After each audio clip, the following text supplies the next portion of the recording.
प्रसाद आहे आणि प्रसाद हातात असल्यावर रुसल्या याचा अर्थ त्या प्रसादाचा तो अपमान झाला. अपमान कोणाचा होता? तो त्या प्रसादाचा अपमान झाला. यज्ञातून आलेला तो प्रसाद आहे, पुत्राचं सुख देणारा तो प्रसाद आहे आणि तो आपल्या हातात आहे. पण कपाळावर आठ्या पडलेल्या आहेत, गाल फुगेल आहे, नाकातून गरम श्वास बाहेर येऊ लागला. हा काय झाला? हा अपमान कोणाचा आहे? त्या प्रसादाचा हा अपमान होता. मग प्रसादानं ठरवलं की आता माझ्या म्हणजे मी हिच्या जवळ नाही रुसली ना, तर मग आता आपण हिच्या नशिबात नाही. आता आपण हिच्या सोबत जायचं नाही. ती प्रसाद हातात असल्यामुळे रुसल्यामुळे तिच्यावर प्रसाद रुसला. प्रसाद म्हणजे इथून निघून झाले पुरते. आणि मग पुढे काय झालं? प्रसादाने निर्णय घेतला की इथे थांबायच नाही. आणि मग त्या प्रसादाने एक मिस कॉल मारलाय का घारीले, ए बापा मला घेऊन जाय. येताची तो क्रोध विघ्न ओढवले, मुखी झड पिला पिंड घारी, मुखी झड पिला पिंड घारी. जशी ती रुसता बरोबर त्या प्रसादाचा तो अपमान. आणि प्रसादाने ठरवलं की आता हिच्या सोबत राहायचं नाही. आकाशातून एक घार आली आणि त्या घारीनं तो प्रसाद जो आहे आपल्या चोचीमध्ये धरला आणि ओढून गेली. झाल याले म्हणतात मानापानाचा परिणाम. बळी गेली आणि बळीची अग्निनारायणाचा प्रसादही गेला आणि प्रसादासंग लेकर व्हायची आशाही चालली गेली. प्रसाद काय लेकर व्हायसाठी. म्हणून परमार्थ ही रुसण्या फुगण्याची, मोठेपणाची, घमंड दाखवण्याची जागा नाही. किती गेप सांगा, भजन,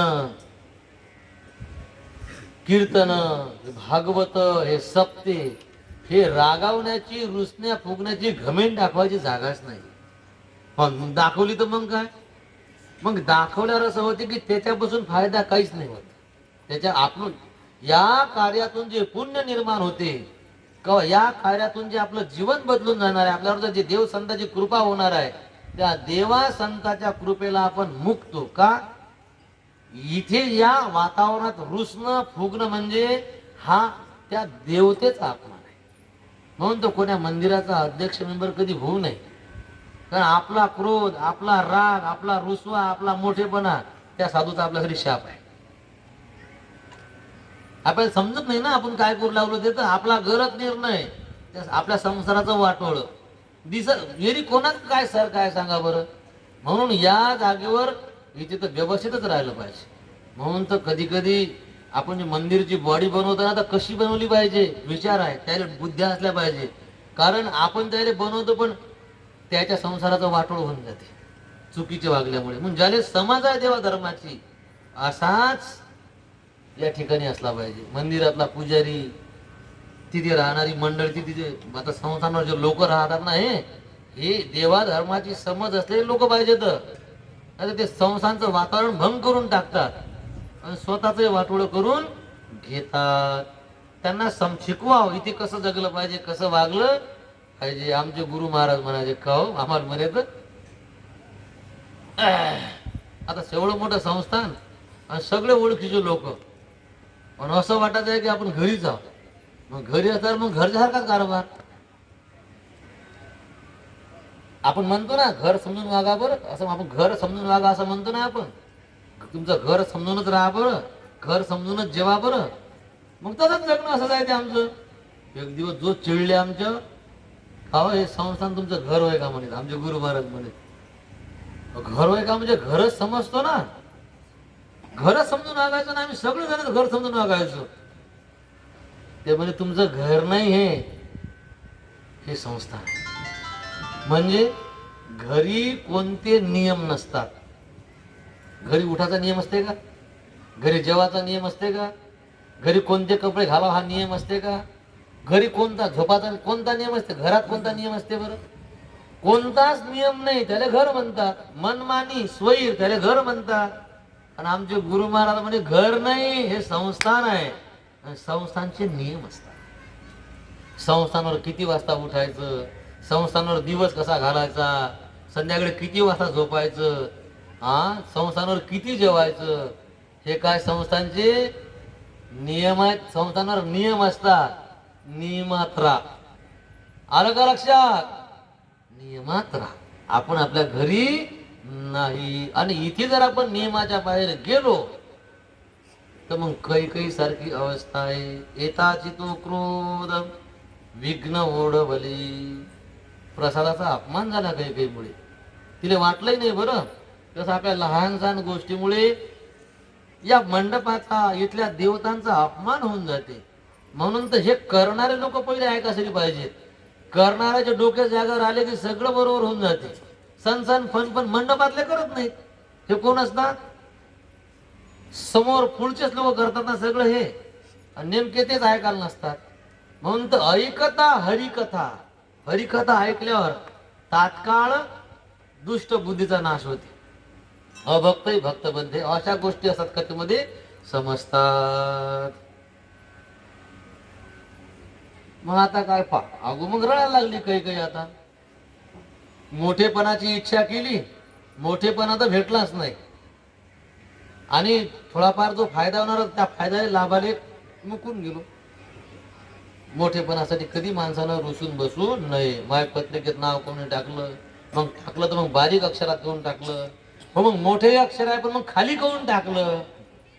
हो वरही टाकलं तर बा नाव पुढे गु काऊन नाही लावला. मग आता कुठून गु आणावता नाव पुढे लावायला सांग बरं. गु म्हणजे गुरुवर आहे. बरं गुरुवर आहे काय म्हणजे किती झंझटी बाबा सांगा आता काय. अरे या भागवतात ज्या संताच्या निमित्तानं भागवत सप्ताह आहे, ज्या देवाच्या निमित्तानं कीर्तन महोत्सव आहे, त्याची स्तुती कमी असते, करणाराची स्तुती जास्त असते.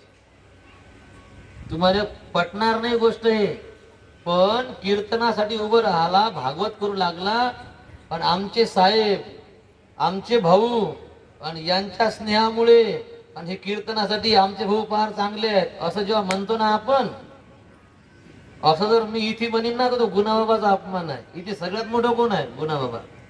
मठात सगळ्यात मोठं कोण आहे? मुदगलेश्वर महाराज. आणि त्याच्यामुळे मोठ्या माणसाची स्तुती, संसारिकाची स्तुती चालली. बिड्या फुकणाराची, तंबाखू घोटणाराची, ढकणं फोडणाराची, मटणं खाणाराची स्तुती चालली. कोणाचा अपमान आहे हा?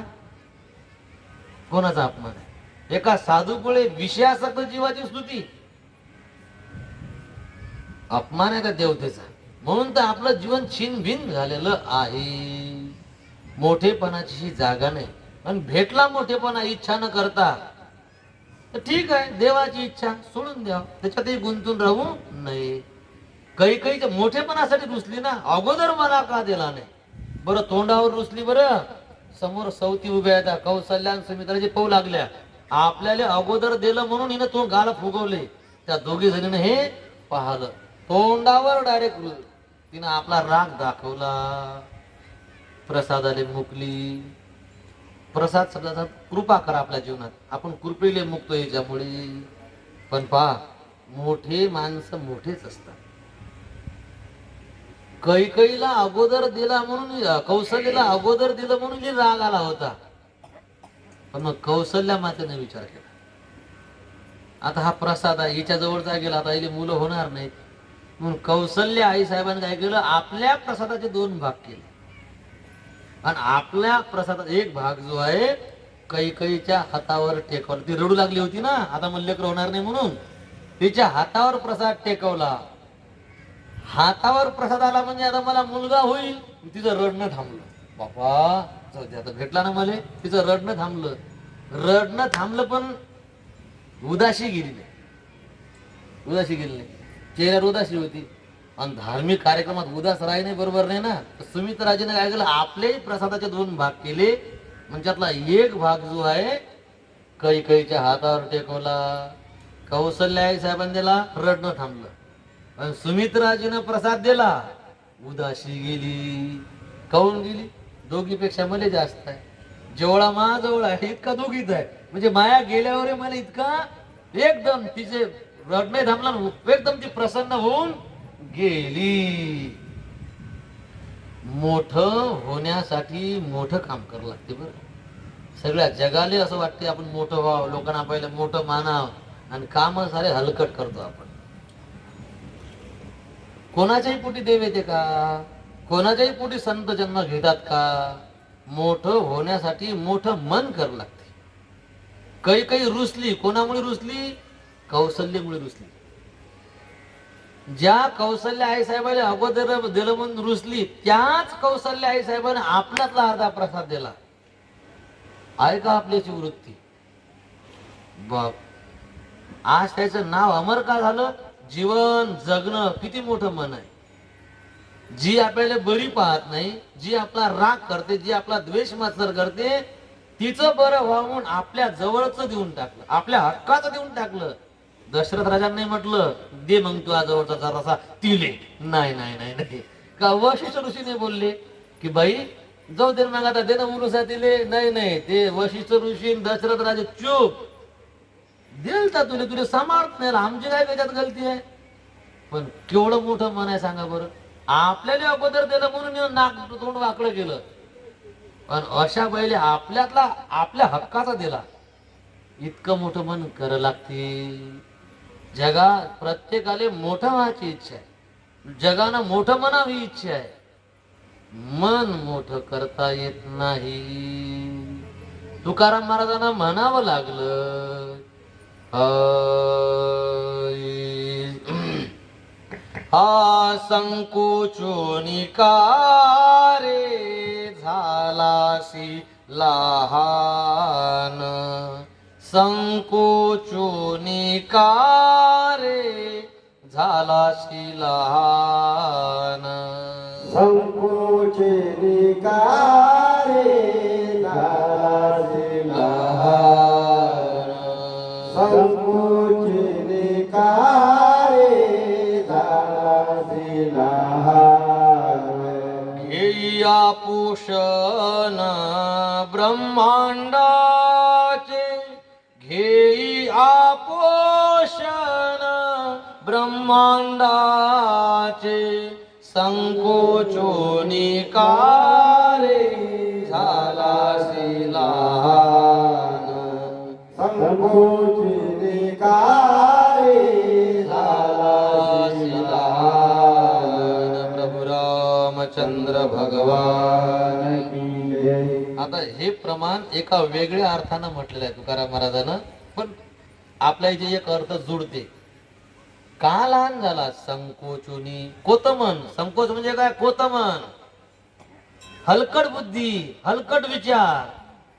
अरे संकोच का रे लहान झालाशी? मोठं मन कर, उदार अंतकरणाचा होय. संकोचोनी का रे झालाशी लहान. उदाहरण सांग का लगेच लक्षात येईल. पंगत करायची, मग करायची ना. मग भाजी काय करता? करणार डाळ भाजी, भाजीपाला लय महाग. संकोचोनी का रे झालासी लहान. कोतमन, लक्षात आलं ना? संकोच. हा, मग काय लय गोळ करावं लागते. लय लोक असतात, लय पंक्ती बसतात, लय पैसे जाते. संकोचोनी का रे. हे जे मनात विचार उठते ना आपल्या, हे असं मनाचं विचार येते, याले म्हणतात लहान होणं, हलकट मनोवृत्ती. आणि वृत्ती अशी आहे, जीवन असं आहे, आणि अपेक्षा लोकांना साऱ्यापेक्षा मोठं मानावं. हे मोठं होण्यासाठी मनही लय मोठं करावं लागतं. आणि हे रामायण शिकवते. कौशल्या आई साहेबांना आपल्यातला एक भाग काढून दिला, याले म्हणतात मोठं मन. म्हणून पोटी राम आले. बरं ठीक आहे, मग आता काही काही काही प्रसाद भेटला होता का नाही? आता सुमित्राजीला काही द्यायची गरज होती का? नाही नाही, ती बाई कशी माघारेन मोठेपणात. असं कसं? तिनं डबल मोठं मन केलं. म्हणजे गरज होती म्हणून काही कौशल्या साहेबांनी दिला, आणि गरज नव्हती तरी पण सुमित्राजीने दिला. म्हणजे सुमित्राजी कौशल्या साहेबांपेक्षा मोठ्या ठरल्या. आता इतकं मोठं मन केलं, काही आनंदून गेली. आणि मग त्या राण्यांनी जे यथावकाश तो प्रसाद लगेच सेवन केला. कारण उशीर करू नका म्हणून सांगितलं होतं. उशीर झाला थोडा वेळ, तर घारीनं तो उचलून नेला होता ना. त्या राण्यांनी तो प्रसाद सेवन केला. आणि त्या प्रसादामुळे त्या सगळ्या गरोदर राहिल्या. पण का हो त्या घारीनं नेला याची वाट काय झाली? गोष्ट अशी होती, एक तर तो प्रसाद दिव्य होता. त्या दिव्य प्रसादाने सामान्य मनुष्य स्पर्श करू शकत नव्हता. अनेक क्षुल्लक तिर्यक योनीतली घार तिनं तो उचलून न्या, ती जळून खाक व्हायला पाहिजे होती. पण ती त्या प्रसादाला स्पर्श कसा काय करू शकली? त्याचं कारण ती घार अनेक वर्षापासून या प्रसादाचीच वाट पाहत बसली होती. तिचा जन्मच त्या प्रसादाचा होता. म्हणजे ती घार पूर्वजन्मामध्ये एक अप्सरा होती. सुवरच्या नामे स्वर्गीची देवांगना, ब्रह्मशापी जाना घारी झाली. त्या घारीचं नाव होतं सुवरच्या. ती राहायची स्वर्गात आणि ती नर्तकी होती. एकदा ती ब्रह्मलोकात नाचण्यासाठी गेली. आपण काल विस्तारानं पाहिलं, गुण गुण आपल्या अंगात अवगुण आणते. नाचणारी होती, चांगली नाचायची, तिला मान होता, दारू पिऊन नाचायला गेली. आता नशा आहे, नशेमध्ये ती नाचताना चुकली, ब्रह्मदेवासमोर चुकली. पण ब्रह्मदेवाला राग सांगा, तू काही इथे राहायच्या लायकीची नाही, कुठे दारू पिऊन याव. दारू प्यावच नाही, ठीक आहे पिली बघ, पण कुठे प्याव, कुठे हे तुला काही समजत नाही. मग तू स्वर्गात राहायच्या लायकीची नाही, जा तू घार होशी. तिला शाप दिला, ब्रह्मशापी जाना घारी झाली. आता सांगा, ब्रह्मलोकात दारू पिऊन ती नाचली म्हणून तिला घार व्हायचं काम पडलं. आता जे दारू पिऊन भजन करतात, खाऊ तुम्ही दारू पिऊ नका, त्याच्याशिवाय भजनात रंग येत नाही म्हणतात. थोडी थोडी टाकली की मग म्हणजे थंडीने वाजत, आवाज कमी नाही होत, सगळं मग असं गमते. सांगा आता भयानक कंडिशन झाली. हे भजने आता बरेचदा हे तबला पेटीवाले तर सगळं दारू पितातच, भयाचा काही भरोसाच नाही. तुकडोजी महाराज वाले तर लई आमच्या गावात खायला म्हणून सांगतो बरं, कोणाची निंदा झालंच ती नाही, पिल्याशिवाय तर भजनात रंग चढत नाही. तुकडोजी महाराजांना हेच सांगितलं की थोडी थोडी घेत जा मग भजन करत जा, नाही का? काय ती घार झाली. आणि आपण जर व्यसन करून जर भजन केलं तर भजन भजनासाठी नाही आहे, आनंदासाठी आहे. आणि नशा केल्यावर काय होते, माणूस शुद्धीवरच नसेल, आनंद कसा काय भेटेल सांगा बरं? शुद्धीवर राहून माणसानं भजन केलं पाहिजे. अरे झोपीत भजन केल्यावरही आनंद देत नाही भजन, ते शुद्धीवर भजन करावं लागतं, शुद्धीवर राहून. जपात नाही बसत काही, आता महाराज काही पण करत नाही लवकर, मग झोप नाही सुरू, मन नाही सुरू, कुच खाद्या झोपतात काय, हा डोळे बंद करून म्हणून लागली, एकाग्र होऊन म्हणून लागली म्हणतात. मी झोपून का आपण जपात बसतात तरी झोपतात. जरी काही काही महात्मा जप पाहिलं की बाहेर पळतात, माणूस दिसतच नाही जपात. अजिबात माणसानं जप तरी पार करून टाकला, माणसं घाबरतात जपासाठी. भजन व्यसन करून ब्रह्मदेवाचा शाप भेटला म्हणून ती घार झाली. मग आता गुन्हा झाला, तिनं पाय धरले, मग आता माझं पतन झालं, माझा उद्धार कशानं होईल? सांगितलं की मुलाच्या इच्छेनं राजा दशरथ यज्ञ करीत आणि त्याची बायको कैकेयी हातात प्रसाद असताना रुसील, तर तो प्रसाद का उचलून घेऊन जाणं, त्या प्रसादाचा स्पर्श झाला की तुझा उद्धार होऊन जाईल. म्हणून तिने प्रसाद ती उचलू शकली. पण तिला या गोष्टीची आठवण नव्हती. तिला वाटलं प्रसाद खाव, पण वायुदेवतेनं तिच्या हातून ते प्रसाद हिसकावून घेतला. पिंड घारीने झडपला आणि घारीपासून वायुदेवताने हिसकावून घेतला.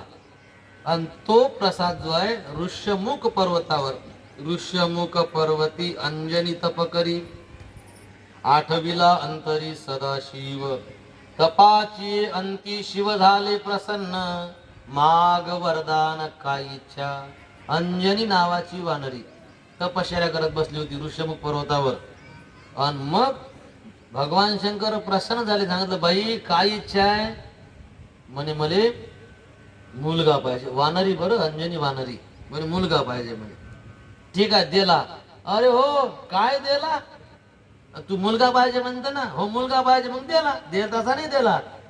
माय लग्न झालेलं आहे, म्हणजे तसेच लेकर झाले असते तर. तपश्चर्या केल्याशिवाय लेकर होत नाहीत का? होतीच लेकर. पण मी लेकरासाठी तपश्चर्या केली तर माझी काही इच्छा असेल ना, म्हणजे मुलगा पाहिजे, पण कसा पाहिजे? हा, नुसता मुलगाच नाही पाहिजे मले, तो तर नवऱ्यापासून झालाच असता. मला विशेष मुलगा पाहिजे. कसा मुलगा पाहिजे? येरी म्हणे तुझं ऐसा, तुझं ऐसा, तुमच्यासारखा, शंकरासारखा. येरी म्हणे तुझं ऐसा व्हावा मज पुत्र, ज्ञानी, भक्त, पवित्र, उत्तम गुणी, असा मुलगा झाला पाहिजे. असे लेकरं नवऱ्यापासून होत नाहीत, म्हणून तपश्चर्या करायला लागते. कसा पाहिजे? तुमच्यासारखा. मायासारखा म्हणजे तरी कसा? तुमच्यासारखं ज्ञान असलं पाहिजे. शंकरजी ज्ञानी आहेत ना, आदिनाथ गुरु. तुमच्यासारखा ज्ञानी भक्त, तुमच्यासारखी भक्ती असली पाहिजे. भजन करी महादेव. तुमच्यासारखा पवित्र असला पाहिजे आणि तुमच्यासारखे चांगले गुण त्याच्या अंगात असले पाहिजे. असा म्हणजे मुलगा पाहिजे. त्याच्यासाठी ही तपश्चर्या आहे. बरोबर बरोबर.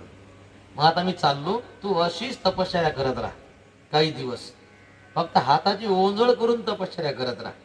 काही दिवसानं तुझे वायू देवता प्रसाद आणून देईल. हातात प्रसाद पडला की लगेच खाऊन टाक. तुले तुझ्या इच्छेनुसार मुलगा होईल. म्हणून मग घाईनं पिंड कैकेच्या हातातून उचलला, वायू देताना त्याच्या चोचीतून हिसकावला आणि तो ऋषमुख परत अंजनीच्या हातात आणून टाकला. घारीमुखीचा पिंड अंजनीच्या करी, किंवा पिंड घारीने झडपिला आणि अंजनीने तो सेविला. अंजनीच्या तपासाठी महारुद्र आले पोटी. पवन सुत हनुमान जय. आपण पहिले भक्ताचा जन्म केला, पहिले रामप्रभू जन्माला आले, मग हनुमंतराय जन्म. तर मग अशा प्रकारे हनुमंतराय त्या प्रसादापासून बनलेले आहे. इकडे त्या प्रसादाच्या प्रभावानं तीनही राण्या गरोदर राहिल्या. यथावकाश 9 मास भरल्या गेले. सगळी अयोध्याच नाही, त्रैलोक्य आनंदी होतं. का? रावणाच्या अत्याचाराने सारे पिडून गेले होते. तर मग सगळेजण भगवंताच्या प्रगट होण्याची वाट पाहत होते. 9 महिने पूर्ण झाले. स्वर्गस्थ देवता आल्या आणि गर्भात असणाऱ्या भगवंताची स्तुती करून गेल्या. आता भगवान परमात्मा येणार आहे. मग भगवान परमात्मा कधी आले त्याचं वर्णन साधू संतांनी केलेलं आहे. भगवान परमात्मा आले उत्तम महिन्यात आले. सगळ्यात उत्तम महिना कोणता? चैत्र. उत्तम हा चैत्र मास. उत्तम हा चैत्र मास. ऋतु वसंताचा दिवस. ऋतु वसंताचा दिवस. ऋतु वसंताचा दिवस. ऋतु वसंताचा दिवस. आजची 31 डिसेंबर आहे, उद्याची 1 जानेवारी. आता पण हे आपलं नवीन वर्ष नाही, पण काय आपल्या बुद्ध्याकडे आपलं नवीन वर्ष आहे गुढी पाडवा. चैत्र महिन्याचा पहिला दिवस ते आपलं नवीन वर्ष आहे. आणि त्या महिन्यात, चैत्र महिन्यात, एका महिन्यात 2 पक्ष, शुद्ध पक्ष आणि कृष्ण पक्ष. मग पक्ष कोणता होता? शुक्ल पक्ष. बरं बरं बरं बरं. एका पक्षामध्ये तिथी असतात 15. प्रतिपदा, द्वितीया, तृतीया, चतुर्थी, पंचमी, अशा 15 तिथी असतात. मग तिथी कोणती होती? तर प्रत्येक तिथीला असं वाटलं की माझा भगवंतानं स्वीकार करावा, म्हणजे या तिथीला देवानं या. म्हणून सगळ्या तिथ्या प्रभू रामचंद्र समोर उभ्याला सांगा, देवा म्हणे काय आमची इच्छा आहे, म्हणे काय तुम्ही या तिथीला या. म्हणून प्रतिपदा म्हणे तुम्ही प्रतिपदेले या. प्रभू रामचंद्र म्हणतात येतो मी प्रतिपदेले, पण तुझे विशेष काय आहे ते सांग. तुम्ही ह्या सगळ्या तिथी आहेत ना, तुमच्या सगळ्या तिथीचं काहीतरी विशेष काय सांगा. तुमच्याजवळ काय चांगलं आहे सांगा. आणि मग तुमच्यातल्या जिचं मला चांगलं वाटल त्या तिथीला मी येईन. हा प्रतिपदामध्ये मग तर पुढे जायचं कामच नाही, नंबर मायाच लागते. मग कसा काय सांगितलं, गुढीपाडवा कधी असते, प्रतिपदेलाच असते ना. गुढीपाडवा नवीन वर्ष, देवा माझा स्वीकार करा प्रतिपदा. रामप्रभू म्हणे पसंत नाही पडणार, बली प्रतिपदा. देवानं म्हणाले. मग द्वितीय आली, सांगितलं भाऊबीज, दोनले बीज म्हणतात, भाऊबीज तुकाराम बीज, अक्षय तृतीया. दुर्देव अक्षय तृतीया सांगायला लागले, ह नाही पाहिजे. मग ते म्हणे बाबा चतुर्थी म्हणे, मग मध्ये सगळे ओळखतात, संकष्ट चतुर्थी सगळे ओळखतात. देव म्हणे चाल निघ, तुझी गरज नाही. मग आली पुढे ऋषी पंचमी, वसंत पंचमी, आणि एकमेकाला भरवतात ते रंगपंचमी. तिचाही स्वीकार केला नाही. मग आली षष्टी, नाथ षष्टी, आणि एक षष्टी 60 वर्षांना येते. सांगा 60 वर्षांना येते, तिचं किती महत्व असेल. ती आता येऊन गेली 5-7 वर्षात. या कपिला षष्टी, तिलाही पसंत केलं नाही. मग ते म्हणे मी रथसप्तमी, चाल हकाल तुझी घनगडी. अष्टमी म्हणे मी जन्माष्टमी, तिचाही स्वीकार केला नाही. त्या तिथे इतकी घाई झाली, अष्टमी झाली का नाही, तर नवमीले काय सांगा, नवमीचं काहीच नव्हतं, तिला काय सांगावं समजेच नाही. ती काही बोलली नाही म्हणून दशमीनं तिला बाजूने हाकाळलं आणि सांगितलं विजयादशमी. नवमीचा नंबर कॅन्सल करून टाकला, विजयादशमी. लगेच मागून एकादशी. देवा एकादशी तशीच तर पावन आहे, प्रत्येक एकादशीचं वेगवेगळं महत्व आहे. ते म्हणे दुसरी पुढे वामन द्वादशी, नंतर महाशिवरात्री, त्रयोदशी येते ना शिवरात्री, मग अनंत चतुर्दशी, वैकुंठ चतुर्दशी, या साऱ्या चतुर्दशी आल्या तरी प्रभू रामचंद्र नाक मोडलं. मग आल्या पौर्णिमा, वट पौर्णिमा, बुद्ध पौर्णिमा, नारळी पौर्णिमा, गुरु पौर्णिमा. भगवंतानं कानात बोट घातली, बस झाली, इतके काही सांगू नको, पसंत नाही. मग आल्या अमावस्या, अमावस्याही रिजेक्ट केल्या. म्हणजे कोणी राहिलं का, तर नवमीची मान खाली होती. सांगितलं तो ओळख करून दिली नाही, नवमीने म्हणे नवमी तो काही तुझी ओळख करून दिली नाही. ते म्हणे देवा ओळख करून द्यासारखं माझ्यावर काही नाही. घरी गेल्यावर सगळ्या महिन्यातल्या नवम्या चेक करा, आता कोणत्याच नवमीले काहीच नाही. नवमी तिथी हे रिक्त आहे, खाली खाली रिकामी तिथी आहे, रिक्ता. देवा खरं सांगू का म्हणे, मी रिक्त आहे म्हणे, माझ्याजवळ काही नाही. रिक्त म्हणजे खाली, मी खाली आहे, रिकामी आहे, माझ्याजवळ काहीच नाही. देव म्हणतात मग तेच तर मला पसंत आहेत, जे रिकामी आहेत, जे खाली आहेत तेच मला पसंत आहेत.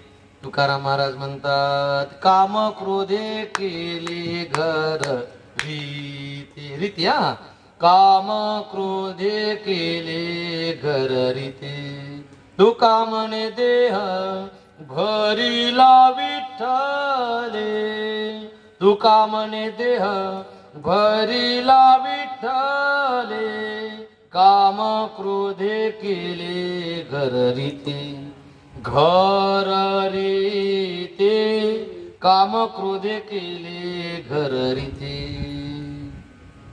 विकारानं घर खाली केलं, हे आपलं अंतकरण सारं विकारानं भरेल आहे. सगळे विकार देऊन थांबलेले आहेत. त्या विकारानं घर खाली केलं की मग विठ्ठले देह भरला. देव काय येत नाही आपल्या अंतकरणात, आपल्या जीवनात देव काय येत नाही. देव म्हणतात जिथे मला जाऊन राहायचं ना, तिथे दुसऱ्या गोष्टी अगोरून बसला येतात, आणि देवाले दुसरं सहन होत नाही. देव म्हणते मी पाहिजे ना, मग मी एकटाच, म्हणजे दुसरा पसंत नाही. आपलं म्हणणं असं आहे की हे राहू द्या आणि तुम्ही येऊन बसा. हा देव नाही. पैशाची हाव राहू द्या, खाची इच्छा राहू द्या, आणि सांग तुम्ही या विकार. देव नाही नाही, ते नाही तर मी. आपण तुमची गरज नाही आम्हाला काही, आम्हाला हेच बरे आहे. मग आपण संसार काही बाजूला घाल तयार नाही, म्हणून देव येऊन राहत नाही. सांगितलं देवाले रिक्त पाहिजे. सांगितलं देवा मी रिक्त आहे. प्रभू रामचंद्र बोलले की मला रिकामे म्हणजे रिक्त माणसं, ज्याचं अंतकरण रिकाम आहे, खाली आहे, विकार रहित आहे, असेच मला पसंत आहे. म्हणून भगवंतानं नवमीचा स्वीकार केला. शुक्ल पक्ष ही नवमी. उभे सुरवरते व्योमी. दिवस मंगळवार होता. हर्षण नावाचा योग होता. आणि वेळ कधी कोणत्या वेळेला आले? जसे भगवान कृष्ण रात्री 12 वाजता आले. मग प्रभू रामचंद्र केव्हा आले? तर इथे तुलसीदासजी म्हणतात भगवंताला आवडणार मुहूर्त, त्या मुहूर्तामध्ये प्रभू रामचंद्र आले. नवमी तिथी मधुमास पुनीता.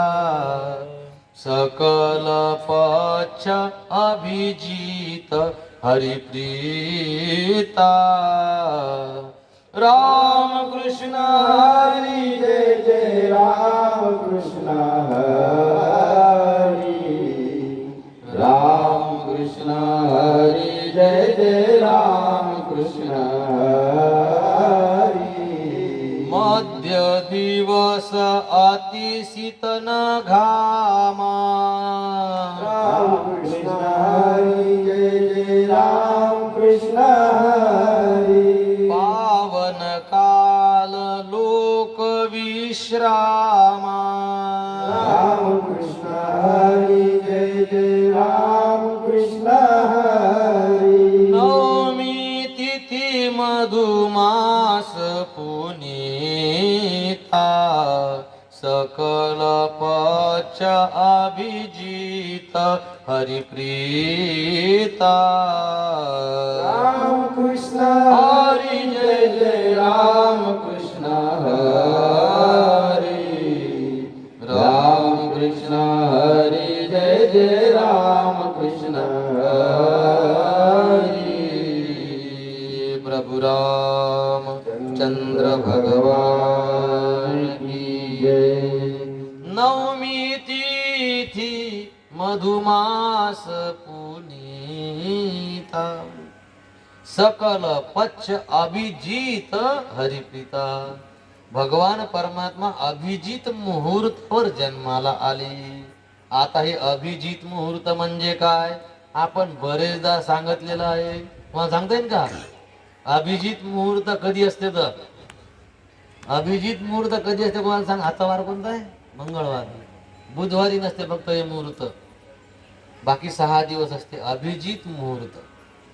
या अभिजित मुहूर्तात जर जप केला, 1 माळ जपली, 100 माळा जपल्या. अभिजित मुहूर्त जवळपास असते 47-50 मिनिटाचं जवळपास मुहूर्त राहते. म्हणजे 47 मिनिट जर जप केला तर गुणिले 47 गुणिले 100 करा. जेवढा आकडा येते ना तितका तास जप केला तर पुण्य भेटते आपल्याला. आलं लक्षात?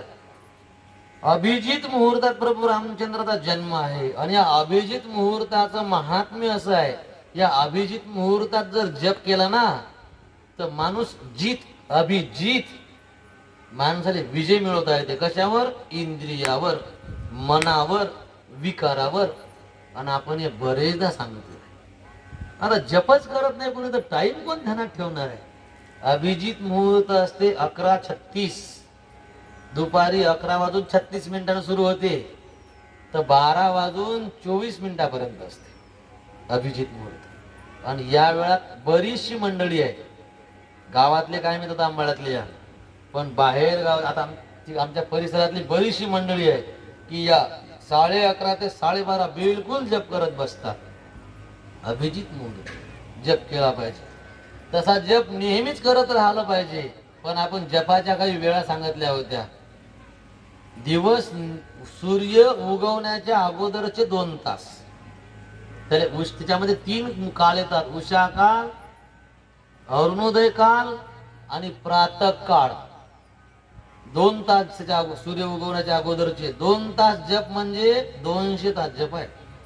200 तास जप केल्यावर जेवढं पुण्य होते ना तेवढं पुण्य संचय त्या 2 तासात होतो. आणि संध्याकाळी दिवस मावळला त्याच्या 24 मिनिटं अगोदर पासून त्या दिवस बुडल्यावर पुढे पाऊण तास, बुडण्याच्या 24 मिनिटं अगोदर आणि बुडल्यावर पाऊण तास, म्हणजे जवळपास 1.25 तास, 1.25 तास जप केल्याचं पुण्य. आणि दुपारी बस याच टाइमात जप करसाल, बाकीचा टाइम सोडून, पण अधिक फल आहे, केलं पाहिजे. आता आपला संध्याकाळ जप बरोबर याच टाइमात होऊन जातो. बसलं पाहिजे जपात, किती पुण्य आहे सांगा बरं. अभिजित मुहूर्तात जप करा, विकार जिंकल्या जातील. आणि अभिजित मुहूर्तावर म्हणजे 12 वाजता प्रभू रामचंद्र जे आहेत प्रकट झालेले आहेत. देवतांनी गर्भाची स्तुती केली आणि झालं असं की दुपारी 12 वाजता बरोबर कौसल्या आई साहेबाच्या समोर 7 वर्षाची मूर्ती, 7 वर्ष, बिलकुल पितांबर, अंगात भरजरी शर्ट, उपर्ण, वैजयंती माळा, तुळशीचे हार, हातामध्ये धनुष्यबाण, किरीट नावाचा मुकुट डोक्यावर, कानात मकराकार कुंडल, चेहऱ्यावर मंद हास्य, सावळी मूर्ती जी आहे कौसल्या मातेच्या समोर उभी राहिली. प्रभू राम चंद्र भगवान की जय. फुलं बिलं राहूनच गेले सगळे, जाऊ दे, आणले होते का, राहू द्या. तर प्रगट झाले ना मग, आता समोर प्रगट झाली, भगवंताचं दिव्य दर्शन घडलं. कौसल्या आई साहेबांना हात जोडले गेले, हात जोडले, बापरे भगवंत, हा एकटाच होत्या, हात जोडल्या गेली. आणि कौसल्या आई साहेब भगवंताची स्तुती करू लागल्या. जशी कौसल्या आई साहेबांना स्तुती करणं सुरू केली, लगेच राम प्रभू म्हणतात, मा मा बस बस मा मा मा, पुढे काही बोलू नको तू. आता सुरू झालं ना, श्री अनंता मधुसूदना पद्मनाभा नारायणा कमल नयना कमलापती, हे सुरू झालं. सांगितलं मा हात नको जोडू, बिचारे हात मोकळे कर आणि तोंड बंद कर, स्तुती नको करू. म्हणजे मी स्तुती ऐकण्यासाठी आलो नाही. मग एक तर तो अगोदर माझी खूप स्तुती करेल आहे, तू माझी अगोदर खूप स्तुती करेल आहे. आणि गोष्ट अशी आहे, वैकुंठात रोजच माझी स्तुती करतात. त्या रोज रोज स्तुती ऐकू ऐकू ऐकू स्तुतीचा कंटाळा आला. स्तुती ऐकू ऐकू माझे कान किटून गेले. खरंच किटले असतील बरं. मला तर वाटतं देवाचे कान शेवाळले असतील स्तुती ऐकू ऐकू. काकळा म्हणजे देवाची स्तुती, जप म्हणजे देवाची स्तुती, हे कथा म्हणजे देवाची स्तुती. आणि एका जागेवर नाही, कुठे कुठे होत असल. भगवान परमात्मा परेशान होऊन गेला असं नाही ऐकू ऐकू. म्हणून कधीतरी भगवान परमात्मा शिव्याचे काम, शिव्या खायची कामं करते भगवान परमात्मा. स्तुती ऐकू ऐकू भगवान परमात्मा एवढा कंटाळला, म्हणून कृष्ण अवतार घेतला आणि गोकुळात गेला आणि चोऱ्या केल्या. मग गवळणी शिव्या द्यायच्या.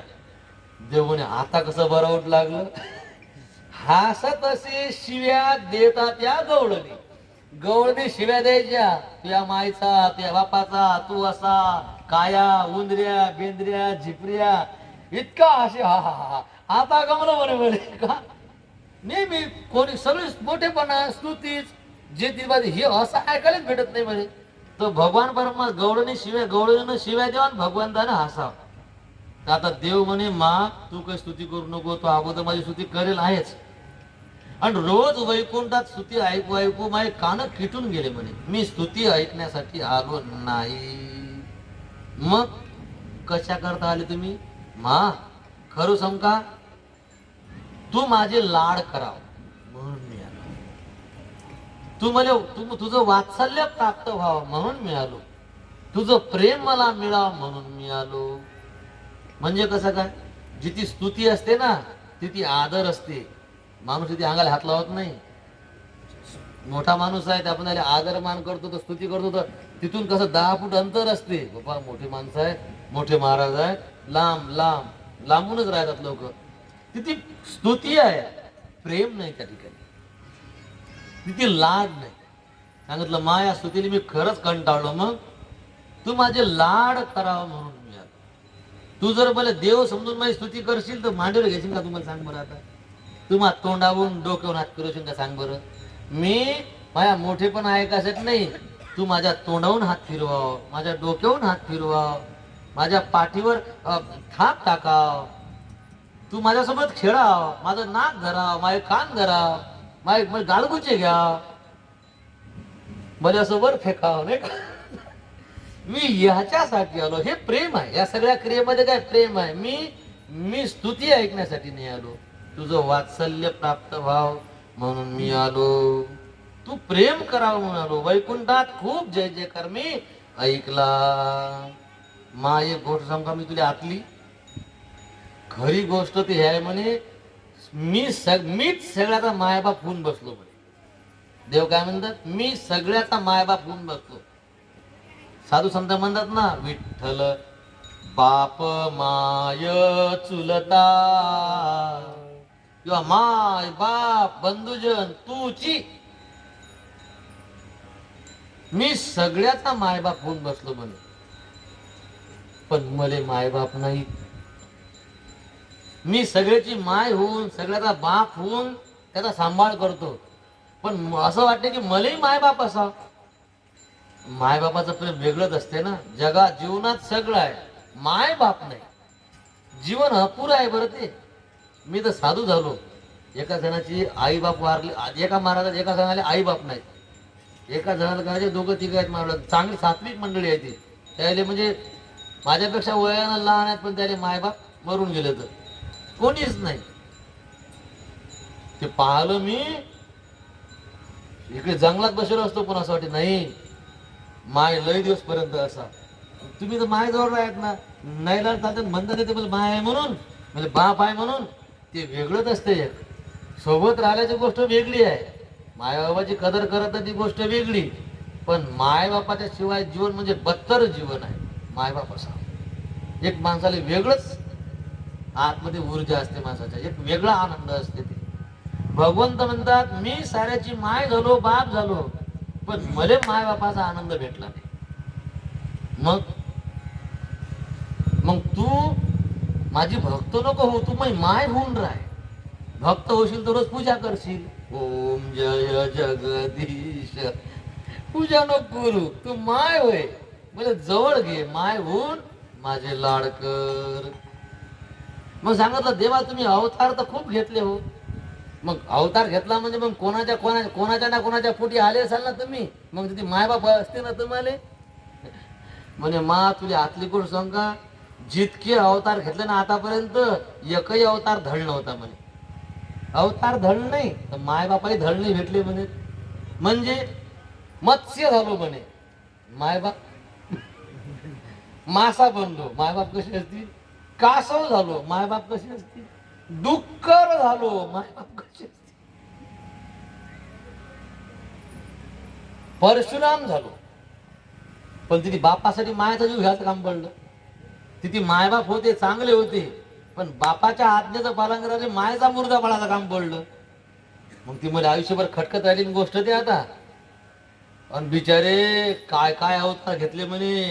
एका अवताराचा तू विचारूच नको म्हणे. एक अवतार घेतला म्हणे नरसिंह म्या. कोणत्या घेतला, माणूसही नाही आणि शिवही नाही, असा अवतार घेतला. तुला माहित आहे माय बाप कोण होता तर म्हणे. कोण, म्हणजे लाकडी खांबा. सांग आता, एकही अवतार धड नाही घेतला तर मायबाप पण धड भेटले नाही. म्हणून यावेळेस मी ठरून आलो की तुझ्या पोटी जन्म घ्या, तुझ्यासारखी माय आहे मी, म्हणून आलो म्हणे. बिचारे मायचं सुख भेटावून याचं ठरवलं, आणि तू आल्या आल्या सुरू केली माझी स्तुती. स्तुती नाही, प्रेम वात्सल्य पाहिजे. तू माझ्यावर प्रेम कर. गालगुचे पण घेणं, कानामागं पण हाणत जाय. मायच्या मारण्यातही प्रेम असते. मास्तरही मारते आणि माय बापही मारते. मारण्यात फरक आहे. मास्तरपेक्षा माय जोरात हाणते बरं, पण ते झोडपाई प्रेमानच असते बरं. तर तू प्रेमासाठी मी आलो. मग कौशल्या साहेब म्हणता, देवा तुम्हाला जर वात्सल्य पाहिजे होतं तर तुम्ही पुत्र होऊन यायला पाहिजे होतं. वात्सल्य कोणावर असते, प्रेम पाहिजे होतं तर मग पुत्र होऊन यायला पाहिजे होतं ना. तुम्ही तर पिताजी होऊन आले. 7 वर्षाचे होते ना. एवढं मोठं असल्यावर प्रेम करता येते का? प्रेम करण्यासाठी तुम्ही बाळ होऊन यायला पाहिजे होतं. तुम्ही बाळासाहेब होऊन आले. तुम्हाला प्रेम पाहिजे ना, मग तुम्हाला काही अटी पाळाव्या लागतील. मामा तू सांगशील ते पाळतो म्हणे, फक्त तू माझ्यावर प्रेम कर. सांग काय कर लागते मला. माझ्यावर तू प्रेम करशील याच्यासाठी मी काय करावं तू सांग, मी तसं करतो. मग त्यावेळेस कौशल्य आई साहेब म्हणतात तुम्हाला प्रेम पाहिजे ना, म्हणे हो. मग एक काम करा, हे 2 हात कमी करा म्हणे, कारण चतुर्भुज होतात ना, 2 हात कमी करा म्हणे. तुम्हाला जर 4 हात असतील, 4 हाताच्या लेकराला जीवच कसा लावा, लय बेढप दिसते न ते. 2 हात कमी करा लगेच. ठीक आहे, मग 2 हात कमी केले, जमला आता. हा अजून एक काय आता काय, हे तुमच्या हातात धनुष्य बाण आहे ना, हे मग हे कमी करा, याची गरज नाही म्हणे. मा हे मी कसं सोडू आता. अरे लहान लेकर जन्माने का तलवार आणि बंदुका घेऊन येतात का, नाही नाही. आणि तुम्ही तर सगळंच घेऊन आले धनुष्यन बाण. हे प्रेम पाहिजे ना, म्हणे हो. मग आयुध कमी करा, लगेच भगवंताने ते शस्त्र कमी करून टाकले. जमलं ना मग आता काय जमलं. कपडे गिपडे तर लय चांगले घेऊन आले तुम्ही, चमचम चमकू लागले. लेकर का माझ्याकडून कपडे घालून येतात, कपडे काढा म्हणे. मग आता तुम्हाला नंगा करू लागली. अरे प्रेम पाहिजे ना तुम्हाला, मग कपडे काढलं बिना काढलं जमत नाही का. नाही नाही नाही, तुम्हाला जर प्रेम पाहिजे तर कपडे कमी करावे लागतील तुम्हाला. लगेच भगवंतानं आपल्या घरचे कपडे काढून टाकले. ठीक आहे, मग आता जमलं ना. काय जमलं ना. अहो प्रेम करासाठी लहान व्हा, तुम्ही बाळ व्हा.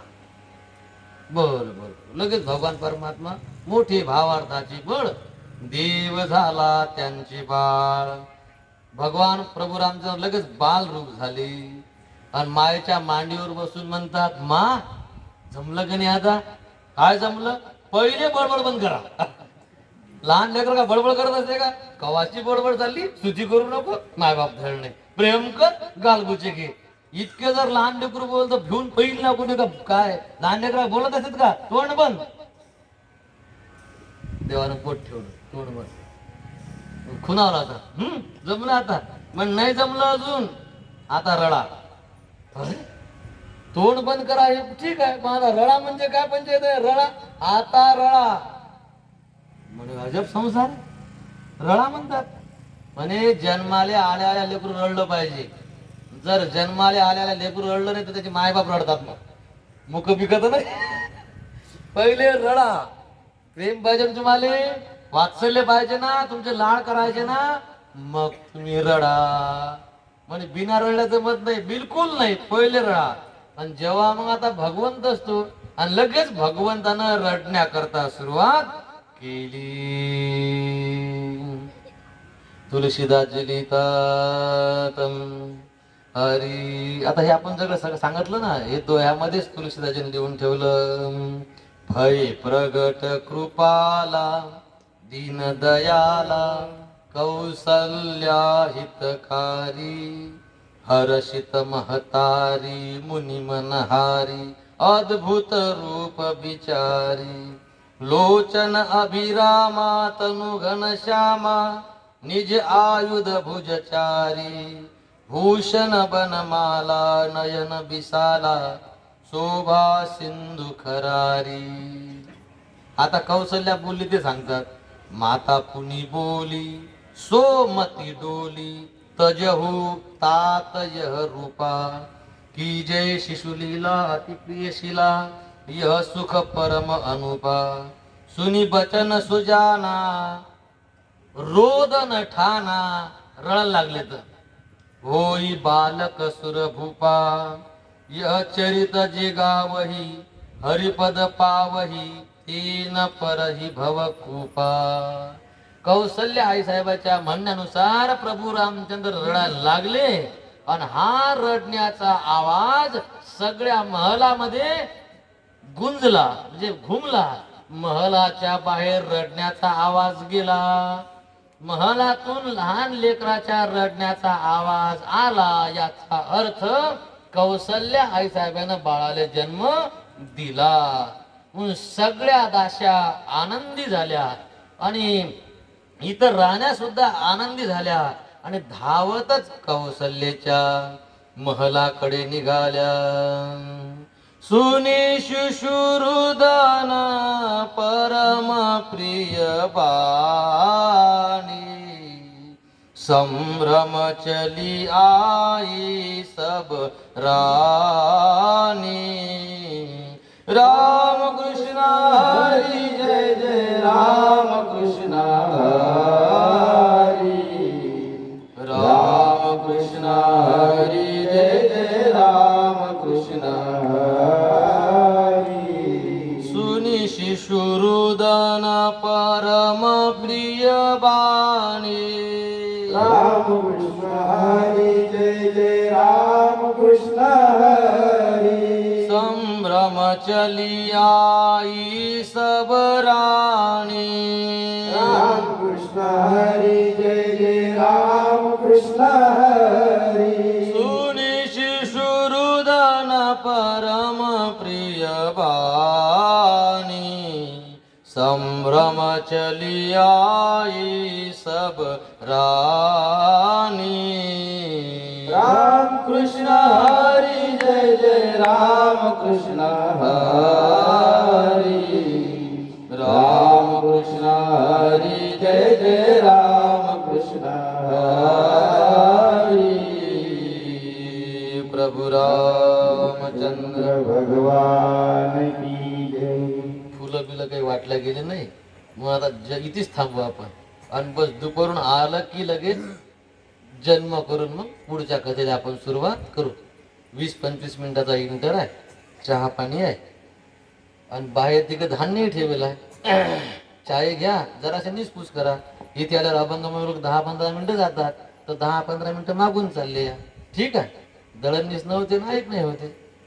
हरी हरी जय जय राम कृष्ण